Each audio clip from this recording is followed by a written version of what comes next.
Good morning students.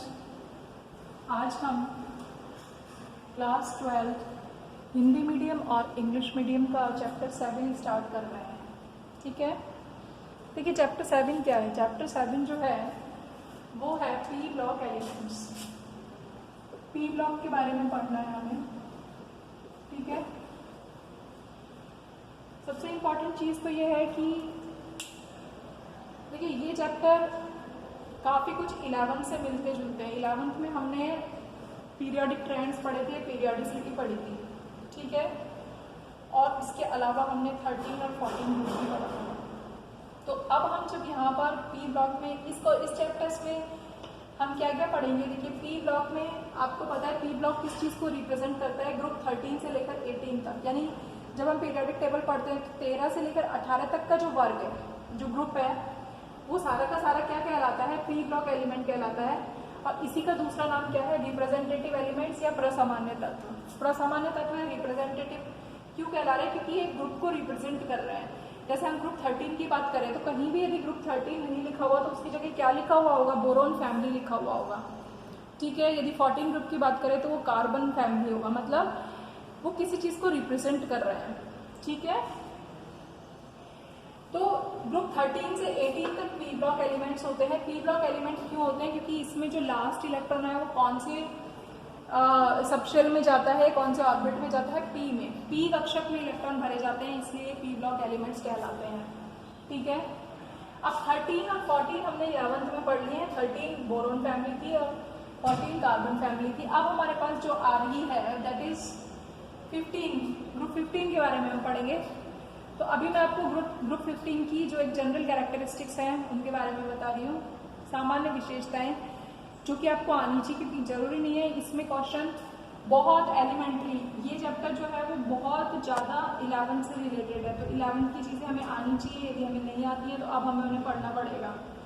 ठीक है, जैसे ग्रुप 15 का जो सामान्य इलेक्ट्रॉनिक विन्यास है वो क्या होता है, NS2NP3 होता है। कॉन्फ़िगरेशन क्या होता है, NS2NP3। तो वैलेंस शेल पे कितने इलेक्ट्रॉन है, 5 इलेक्ट्रॉन्स हैं। ठीक है, अब हमें ये पता होना चाहिए कि पूरे ग्रुप 15 में कौन कौन से एलिमेंट्स आ रहे हैं। तो पहले नाइट्रोजन, फास्फोरस, आर्सेनिक, एंटीमनी और बिस्मथ। ठीक है, नाइट्रोजन का एटॉमिक नंबर है 7, ये मैंने यहाँ लिख दिया है, ये आपको निकालना आना चाहिए।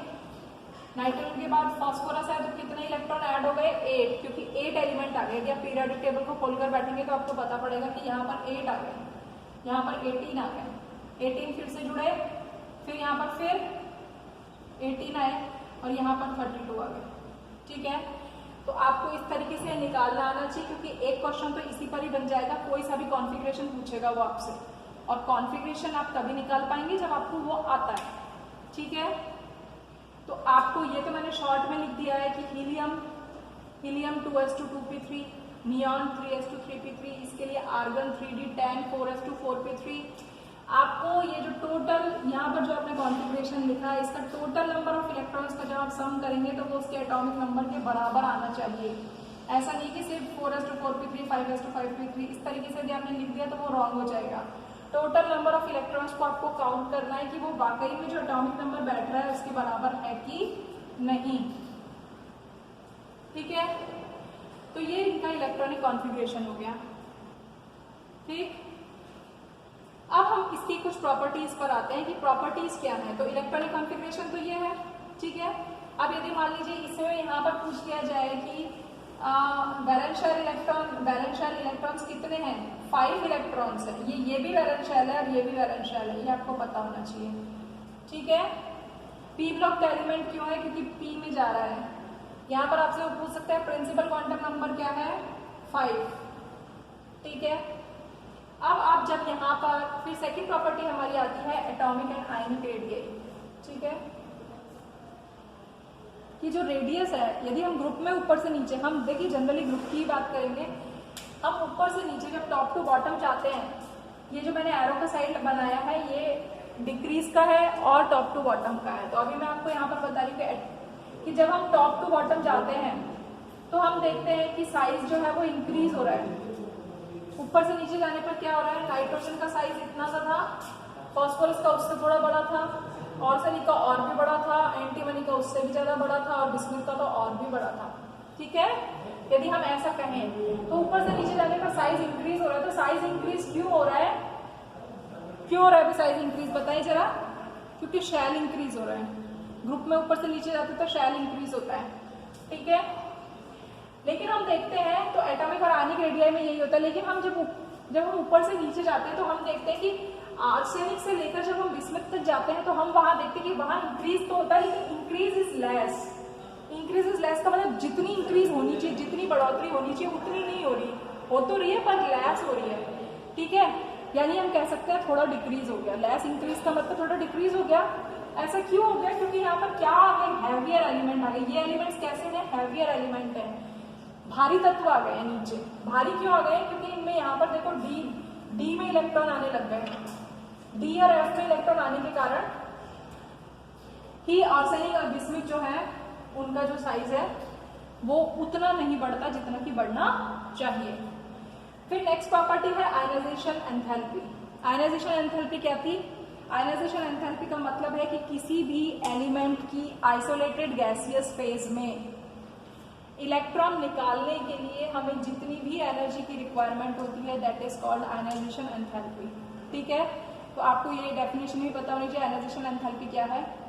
अब आप देखो आयनाइजेशन एंथैल्पी में जब हम ऊपर से नीचे जा रहे हैं तो ऑब्वियस सी बात है ऊपर से नीचे जा रहे हैं तो साइज बढ़ रहा है। साइज क्यों बढ़ रहा है, क्योंकि शेल बढ़ रहा है। और यदि साइज बढ़ रहा है तो क्या इफेक्टिव न्यूक्लियर चार्ज जो है, जो नाभिक का आवेश है, वो क्या होता चला जा रहा है, कम होता चला जा रहा है, तभी तो साइज बढ़ रहा है। यदि न्यूक्लियस के अंदर प्रोटॉन ज्यादा मात्रा में होंगे तो वो इलेक्ट्रॉन्स को अपनी ओर खींच लेंगे और साइज छोटा हो जाएगा। लेकिन हम ऊपर से नीचे जाने पर हम देखते हैं कि जो इफेक्टिव न्यूक्लियर चार्ज है, मतलब न्यूक्लियर चार्ज तो बढ़ रहा है लेकिन जो इफेक्टिव न्यूक्लियर चार्ज है वो उतना नहीं बढ़ पा रहा है। तो जब उतना नहीं बढ़ पा रहा है तो क्या हो रहा है, साइज बड़ा होता चला जा रहा है। ठीक है, तो जब हम ग्रुप में ऊपर से नीचे जाते हैं तो हम देखते हैं कि आयनाइजेशन एंथैल्पी जो है वो डिक्रीज हो रही है। ठीक है, ऊपर से नीचे जाने पर कम होती जा रही है। क्यों, क्योंकि नीचे कैसे एलिमेंट्स आते जा रहे हैं, हैवियर एलिमेंट्स आते जा रहे हैं। हैवियर एलिमेंट्स का मतलब इलेक्ट्रॉन्स बढ़ते जा रहे हैं। जब इलेक्ट्रॉन ज्यादा बढ़ जाएंगे तो कौन पावरफुल हो जाएगा, इलेक्ट्रॉन। और इलेक्ट्रॉन बढ़ने के कारण क्या है, साइज बड़ा हो जाएगा। तो थोड़ी सी एनर्जी देने पर इलेक्ट्रॉन आसानी से बाहर निकल जाएंगे। ठीक है, तो हैवियर एलिमेंट्स के कारण आयनाइजेशन एंथैल्पी जो है वो कम हो रही है, किसमें, ग्रुप में। लेकिन यदि मान लीजिए पीरियड का क्वेश्चन पूछ लिया जाए कि यदि हम 14 ग्रुप और 15 ग्रुप में बात करें, ग्रुप पीरियड की बात करें तो पीरियड ऐसे है 14, 15, 16। तो यदि वो 14 से कंपैरिजन कर ले तो 14 कौन सा है, 14 आपका कार्बन है। कार्बन का मतलब 2s2 2p2। ठीक है, तो हमेशा ध्यान रखना है कि इधर से इधर जा रहे हैं। वैसे भी आपको ट्रेंड पता है कि इधर से इधर जाने पर क्या होता है, टॉप टू बॉटम जाने पर तो जो आयनाइजेशन एंथैल्पी है वो डिक्रीज होती है। लेकिन जब हम लेफ्ट पीरियड में जाते हैं, लेफ्ट टू राइट जाते हैं, बाएं से दाएं जाते हैं, तो हम देखते हैं कि जो आयनाइजेशन एंथैल्पी है वो क्या होगी, बढ़ती है। यहाँ पर देखो क्यों, क्योंकि यहाँ पर इलेक्ट्रॉन किसमें से निकलेगा, पी में से निकलेगा, 2p2 में से निकलेगा। लेकिन 15 में इलेक्ट्रॉन किसमें से निकलेगा, 2s2 2p3। और p3 कैसा है, स्थायी विन्यास है, हाफ फिल्ड है, अर्धपूरित कक्षक है। ठीक है, p का 3 जो कैसा है, अर्धपूरित कक्षक है। और अर्धपूरित कक्षक कैसे होते हैं, स्थायी होते हैं। तो इसमें से इलेक्ट्रॉन आसानी से नहीं निकल पाएगा, तो आपको ज्यादा एनर्जी की आवश्यकता होगी। इसलिए इसका जो आयनाइजेशन पोटेंशियल है that is more in comparison to carbon family. ठीक है, लेकिन यदि हम इसी का कंपैरिजन 16 से करें तो 16 में क्या है, 16 में 2p4 है। इसमें आसानी से निकल जाएगा क्योंकि ये जैसे ही एक इलेक्ट्रॉन देगा ये कौन सी स्टेट में आ जाएगा, स्टेबल स्टेट में आ जाएगा। ठीक है, तो ये नहीं है कि आपको जो ट्रेंड पता थे वो बिल्कुल वही ट्रेंड लगेंगे। आपको अब यहाँ पर ये ध्यान रखना है कि क्या चेंज हो रहा है। ठीक है, तो पीरियड में जब हम इधर से इधर जाते हैं, लेफ्ट टू राइट जाते हैं, बाएं से दाएं ओर जाते हैं, तो क्या होता है, साइज कम होता जा रहा है। और साइज कम होता जा रहा है, यदि साइज कम हो रहा है इसका मतलब जो इफेक्टिव न्यूक्लियर चार्ज, जो नाभिक का जो आवेश है, प्रभावी नाभिकीय आवेश जो है, इफेक्टिव न्यूक्लियर चार्ज है, वो बढ़ रहा है, तभी तो साइज छोटा हो रहा है। और यदि साइज छोटा हो रहा है तो इलेक्ट्रॉन को बाहर निकालने के लिए आपको ज्यादा एनर्जी की रिक्वायरमेंट है। तो आयनाइजेशन एंथैल्पी क्या हो रही है, बढ़ रही है। ठीक है, फिर उसके बाद नेक्स्ट प्रॉपर्टी है एरोट्रॉपी। एरोट्रॉपी को कहते हैं अपरूपता।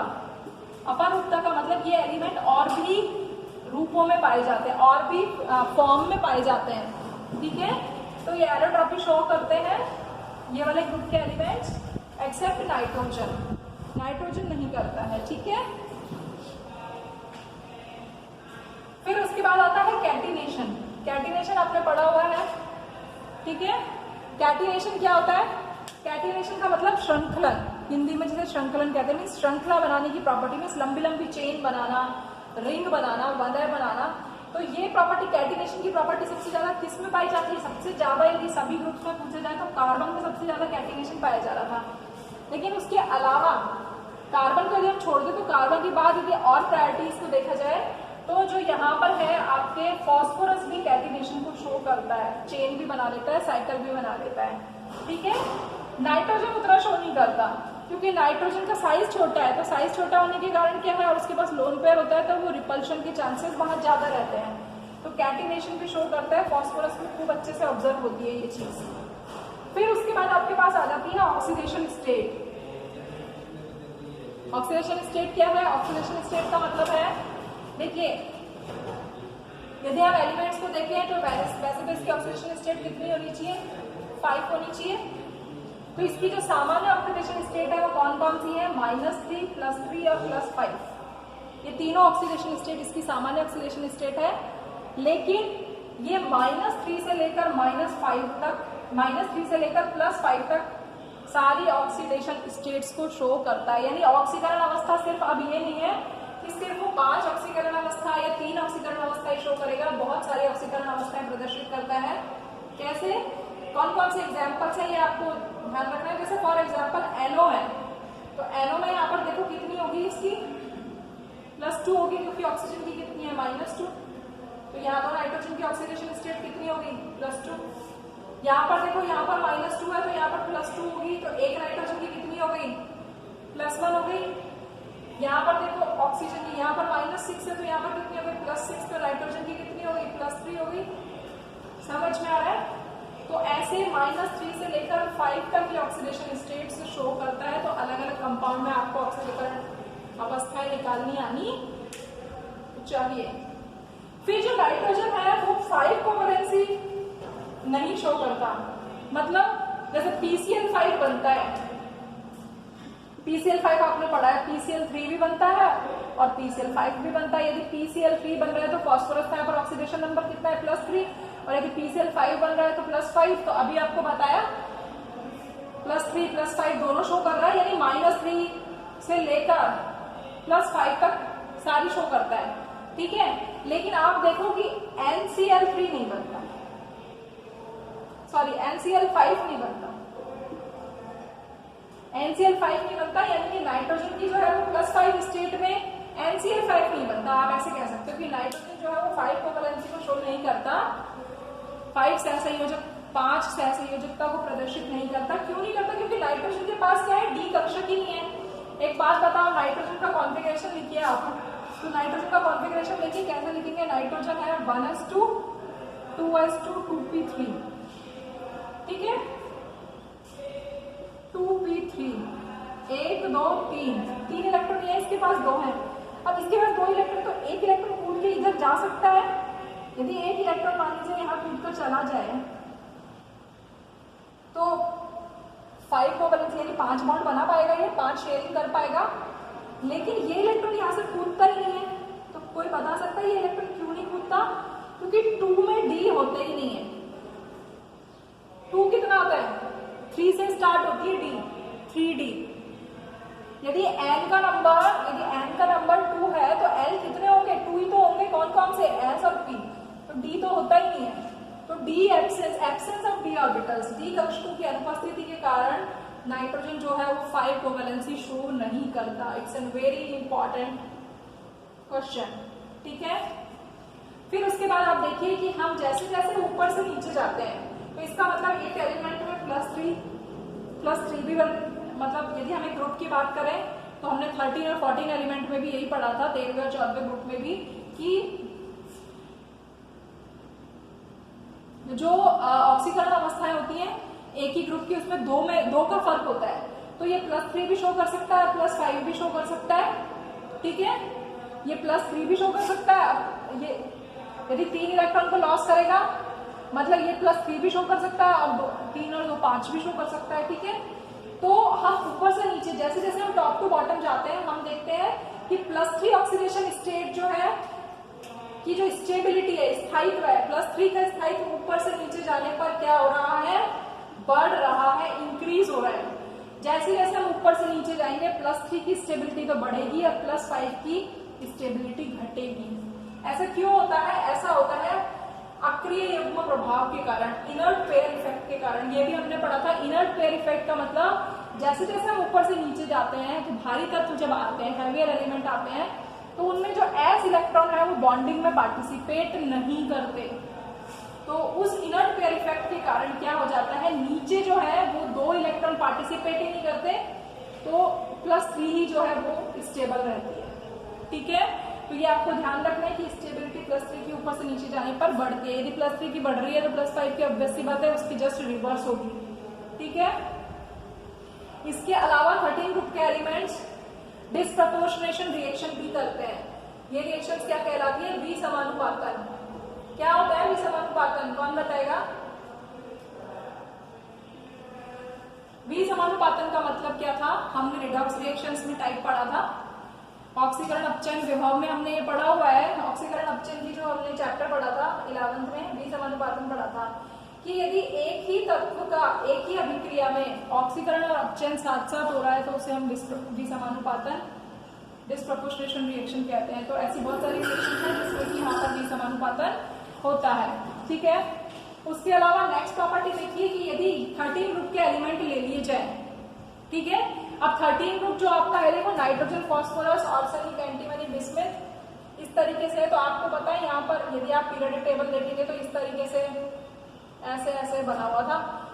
तो ये तो थी मेटल थी, कुछ इधर क्या आती है पीरियोडिक टेबल में, इधर वाली तो नॉन मेटल है, अधातु है।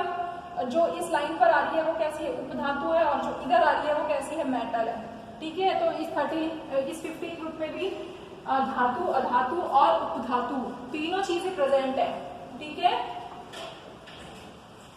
तो जब हम 13 ग्रुप की बात करते हैं तो 13 ग्रुप जो है वो मतलब कोई भी मेटल है, मतलब यदि हम 15 ग्रुप की बात करते हैं तो 15 ग्रुप में जैसे नाइट्रोजन है, कोई भी मेटल जो है वो नाइट्रोजन से रिएक्ट करके क्या बनाएगी? मेटल नाइट्राइड बनेगी। और मेटल नाइट्राइड, यदि नाइट्राइड बन रहा है तो नाइट्रोजन की वैलेंसी कितनी होगी? -3, ठीक है।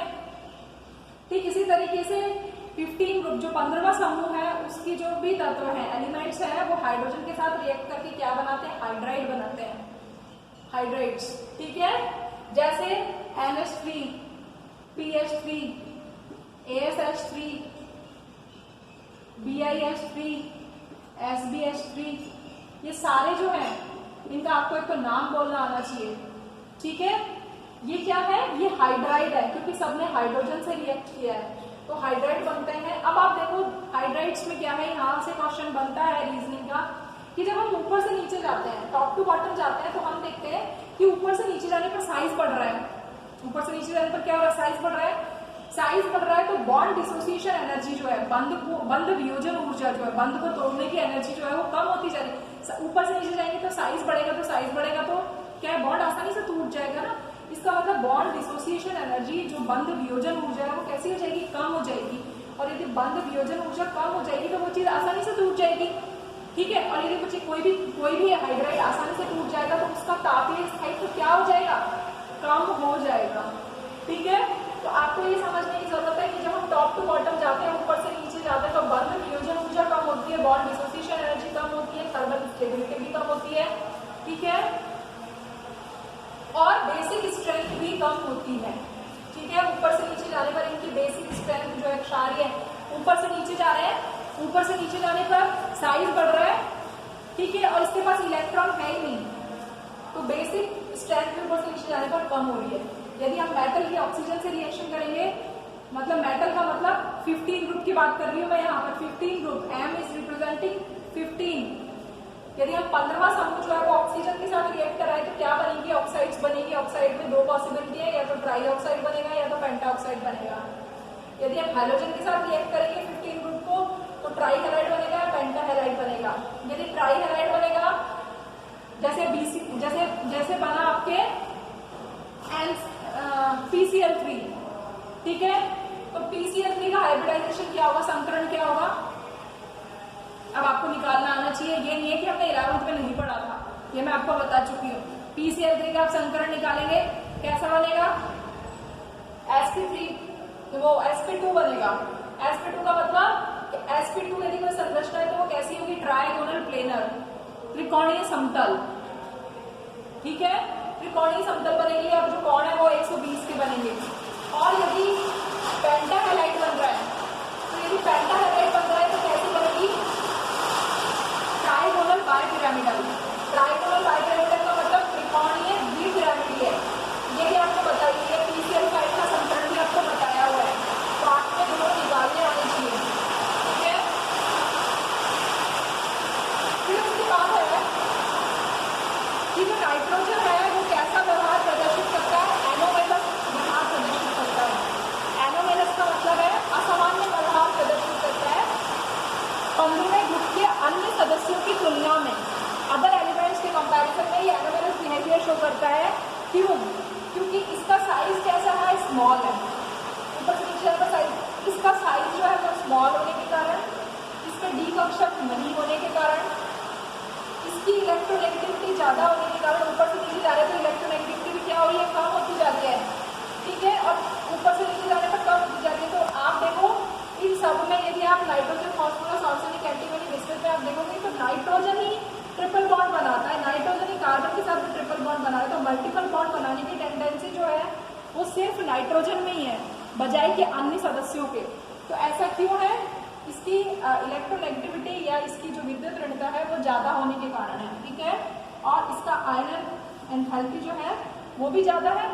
एक तो साइज छोटा, ऊपर से +3 कॉन्फ़िगरेशन, +3 कॉन्फ़िगरेशन तो सबका ही है, ठीक है। लेकिन ऊपर से नीचे जाने पर साइज बड़ा हो रहा है, तो इफेक्टिव न्यूक्लियर चार्ज जो है वो कैसा होता चला जा रहा है, कम होता चला जा रहा है। इफेक्टिव न्यूक्लियर चार्ज यदि कम होता चला जा रहा है तो क्या हो रहा है, इलेक्ट्रॉन आसानी से नहीं निकल पा रहा है, ठीक है, हमें ज्यादा ऊर्जा की आवश्यकता हो रही है। तो इस तरीके से ये जनरल प्रॉपर्टीज है। हिंदी मीडियम और इंग्लिश मीडियम क्लास 12, ये जो मैंने वीडियो बनाया है आप इसी में से नोट डाउन कर कर सुनकर जो मैं बोल रही हूँ उसको लिखेंगे, क्योंकि मैं बहुत अलग से, क्योंकि पूरा चैप्टर थ्योरेटिकल है, इसको आपको बुक में से ही पढ़ना पड़ेगा। मैं भी बिल्कुल यही नोट्स प्रोवाइड करूंगी जो कि मैं वीडियो में लिख रही हूँ। Thank you.